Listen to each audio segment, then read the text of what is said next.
养生侃侃而谈，健康如约而至。我是你们的好朋友木子。子宫对女人非常重要，所以要多保护才行。但很多女性经常会吃一些中药来养生，但要选择正确才行。若选错了，会给子宫带来很大的伤害。尤其下面这2类中药最好远离。第一类是凉性的中药，那生活中有很多中药都是凉性属寒的，比如决明子、黄连、白薇等。因为女性属阴，大多数体内都偏寒，如果再吃比较凉性属寒的中药，就会加重体内寒气，导致宫寒，影响身体健康。第二类是大热大毒的中药，那这类中药主要有九里香、弓藤、雄黄等，这些都有一定的毒性。那对女性来说，如果吃的话，也会给子宫造成伤害，所以要远离才行哦。那如果想要中药来调理身体建议大家最好咨询医生，不要自己盲目用药。那平时可以适当的用黄芪泡水喝。黄芪是常见的一种中药，有补气养血、延缓衰老、增强免疫力的作用，对女性是大有好处。我们如果看见一个人耳朵大，就会说，哎呀，耳朵大有福啊，还挺羡慕的。其实耳朵是有很大作用的，一身之气贯于耳。像经常失眠早醒的小伙伴，就可以多按摩一下自己的耳朵。那怎么按摩呢？下面让木子来教你吧。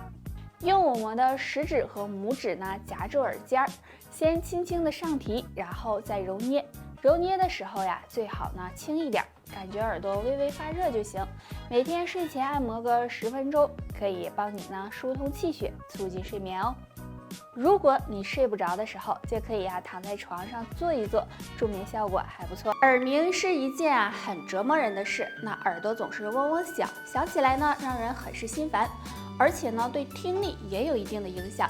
那今天木子就教大家一个小方法，可以帮助缓解耳鸣。那下面我们来看一下，在我们耳朵前面有3个穴位，分别是听宫、听会、耳门。那我们在按摩的时候不用特意的找准穴位，只要把我们的嘴张开，然后耳朵前面会有一个凹陷处，用手指指腹轻轻的揉搓这里就行，左右都要按摩，每次按摩5分钟。那按摩这里有聪耳开窍的作用，能帮助缓解耳鸣。那平时多按一按，还能够帮助预防耳鸣的发生哦。人上了一定年纪后头发是会变白的，这也意味着你衰老了。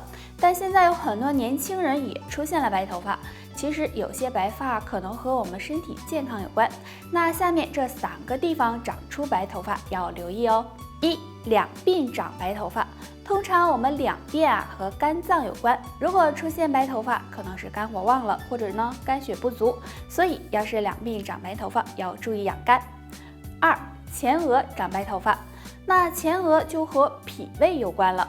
如果这里长白头发，还经常有腹胀、胃酸、口臭的情况，就可能是脾胃不好了，调理脾胃最重要。3. 头顶和后脑勺长白头发，这2个地方和膀胱和肾脏有关系。如果白发长在这2个地方，而且还会出现尿频尿急、小便不流畅的情况，就要注意养肾。欢迎收看侃侃养生。大家都知道，想要呼吸好，那么肺就要好，所以不管什么时候、什么季节，我们都要好好的养肺。肺不好的朋友可以常吃一种食物——百合干儿。百合很多人都熟悉了，用来煲汤做菜熬粥都挺好的。其实用百合干泡水喝有很好的养肺、润肺、宁心、安神的功效，所以肺不好的人可以经常的吃一些。那想要肺更健康，除了用百合干泡水喝，还要少做2件事。1. 少忧愁。如果你总是悲伤忧愁，这样很容易消耗气阴，对肺部有很大的伤害。2. 少抽烟。香烟含有很多对人体有害的物质，长时间吸烟会导致肺中堆积大量的毒素和垃圾，对肺部健康不好，所以平时应该少抽烟为好。我们天天都要呼吸，那么肺对我们就很重要了。但是由于空气污染，再加上很多人吸烟，所以很多人肺都不太好。那肺不好大多有3种表现：第一，咳嗽比较严重；第2，肺活量下降；第3，呼吸出现异常。那肺不好该怎么保养呢？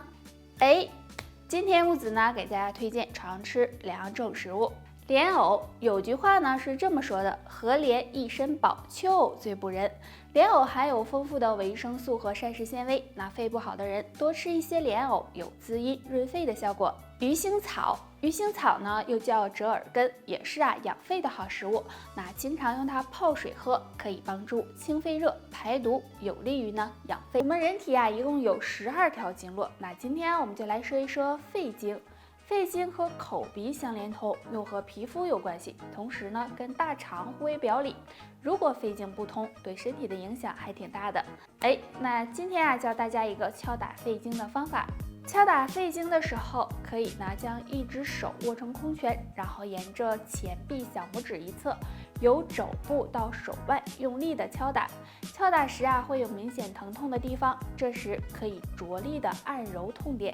每天敲打按摩5分钟，这样可以使肺经运行畅通，帮助疏通经络，补足肺气，有很好的养肺护肺的作用。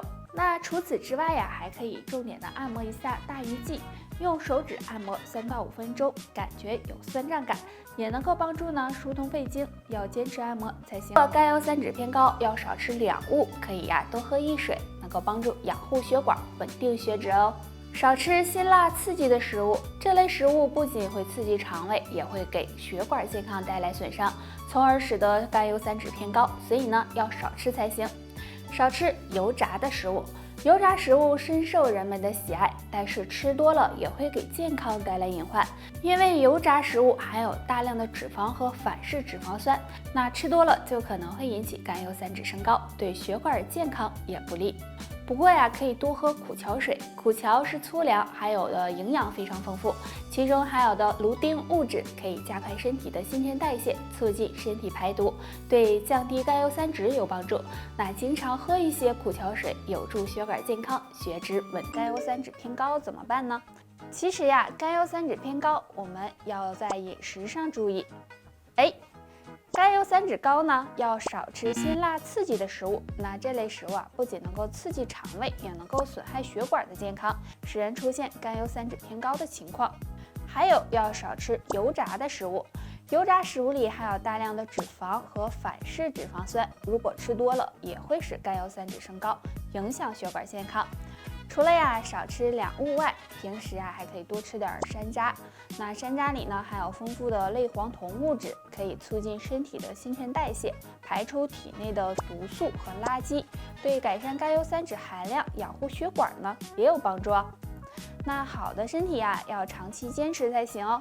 少吃什么，多吃什么，你记住了吗？如果你还有什么疑问，可以给木子留言哦。下期见，拜拜。